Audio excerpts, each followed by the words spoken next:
All right, let's get right into it. I want you to picture the deepest, darkest, swampiest part of the Amazon rainforest. You know, the kind of place where sunlight barely even kisses the ground. And that's where our story kicks off. A story all about survival, raw instinct, and the brutal apprenticeship of a lone warrior. So, right off the bat, there's one simple rule in this world. It's not complicated. If you are seen, you are eaten. There are absolutely no second chances, and there is no one around to protect you. For our hero, a brand new anaconda, learning this rule is literally the difference between life and a very, very quick death. The stakes just couldn't be higher. And this whole incredible journey starts with what the source material calls a Kale Janam, which translates to a lonely birth. And believe me, this is not some warm, welcoming entry into the world. It's a sudden, solitary, and frankly terrifying plunge straight into the deep end. Now, here's something you might not know.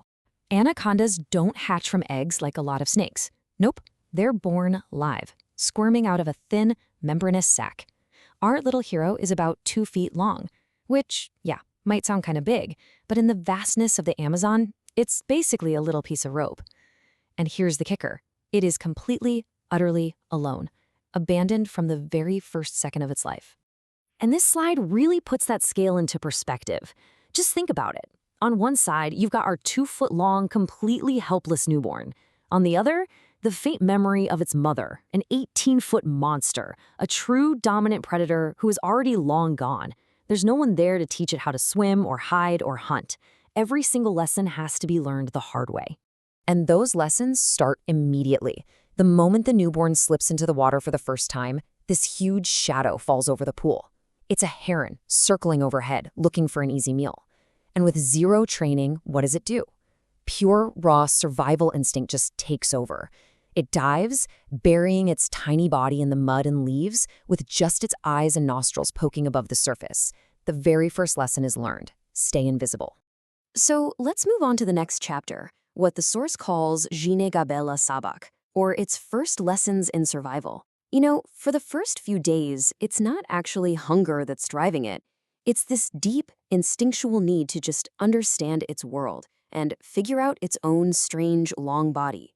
It's a time of pure, silent observation. So how does it start to map out that world?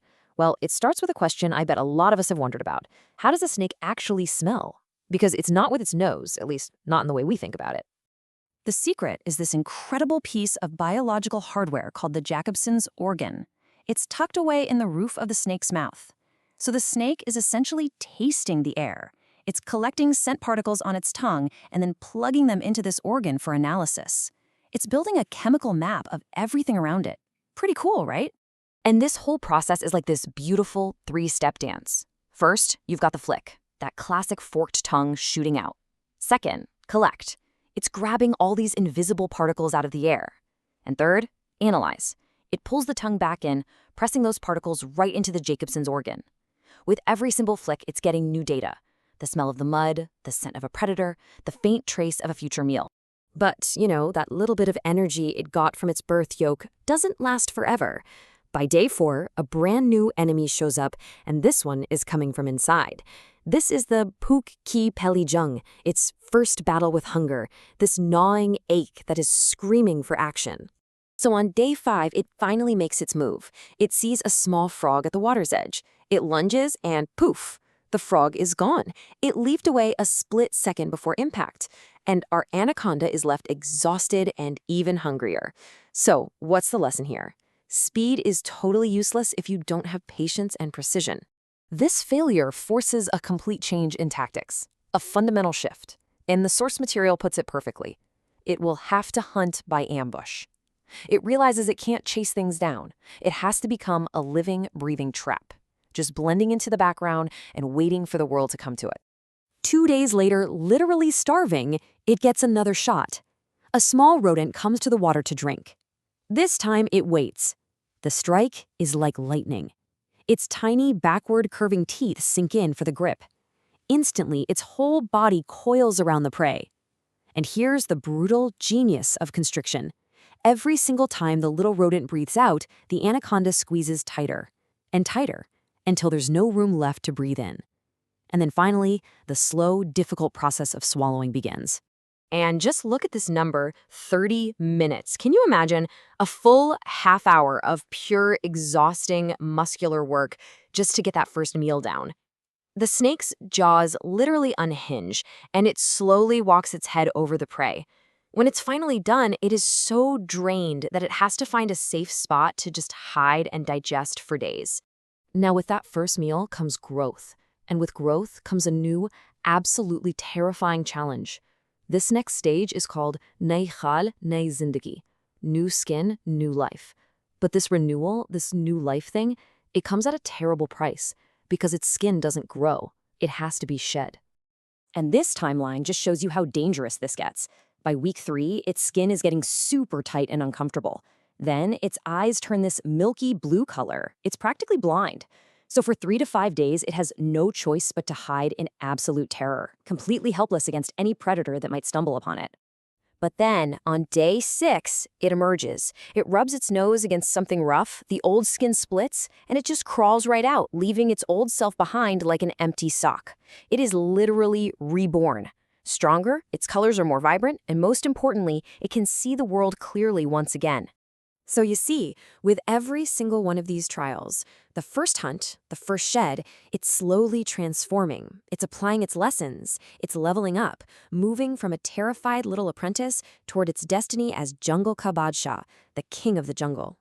But the jungle always has bigger threats.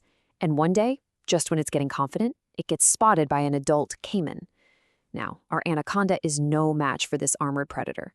Fighting is not an option. It's suicide. So, intelligence takes over. The only path is evasion. It dives deep into the water, fast.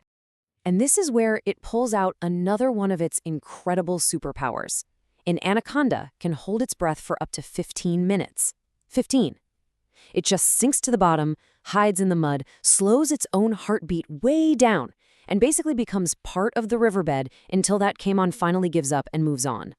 So let's just recap the transformation here. Our anaconda isn't just surviving anymore. It's learning to thrive. It knows how to use the sun to get warm and the mud to cool down. Those frogs that used to get away, they're just easy snacks now.